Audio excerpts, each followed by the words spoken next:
விமான விபத்து தொடர்பாக நம்மோடு பேசுவதற்காக இணைகிறார் விமானப்படையின் ஓய்வு பெற்ற அதிகாரி செல்வ ராமலிங்கம் அவர்கள்.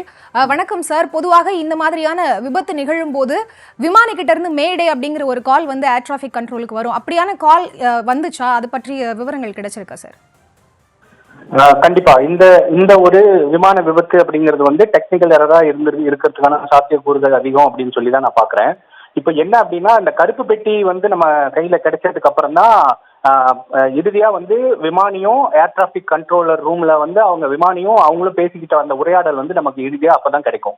ஸோ அந்த கருப்பு பெட்டியில பார்த்துட்டு தான் இந்த இந்த விபத்து வந்து எதனால ஏற்பட்டது அப்படிங்கிறது தான் வந்து நம்ம ஊர்ஜிதப்படுத்த முடியும். அதுக்கு முன்னாடி நம்மளோட ஒரு அசம்ஷன் வேணா நம்ம சொல்லலாம்.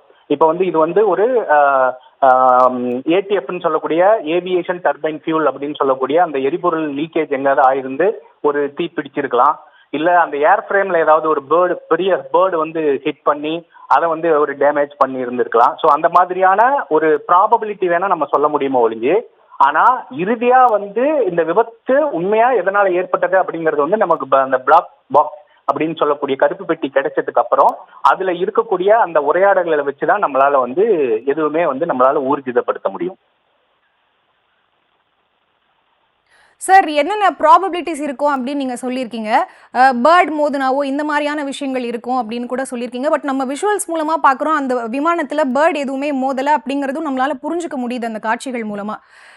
இன்னொரு பக்கம் நம்மளுக்கு வந்து கண்ட்ரோல் ஆஃபீஸ்ல இருந்து கால் பண்ணியிருக்காங்க, விமானி தான் வந்து பிக்கப் பண்ணல அப்படிங்கிற ஒரு நியூஸும் நம்ம பார்த்துருக்கோம் சார். இல்ல ஒரு விமானம் வந்து டேக் ஆஃப் ஆகுது அப்படின்னாவே டேக் ஆஃப், அதாவது வானத்துல போன உடனே வந்து அவங்க வந்து ஏர் டிராபிக் கண்ட்ரோலரோட கனெக்ட்ல வந்துருவாங்க.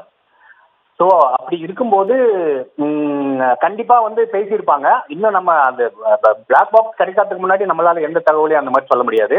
ஸோ இதை வந்து உள்ளுக்குள்ள வேற ஏதாவது ஒரு தீய சக்தி பூந்து இந்த மாதிரி எல்லாம் பண்ணியிருக்கா அப்படிங்கிற ஒரு கண்ணோட்டத்துல வந்து நம்ம அதுவும் பார்ப்பாங்க.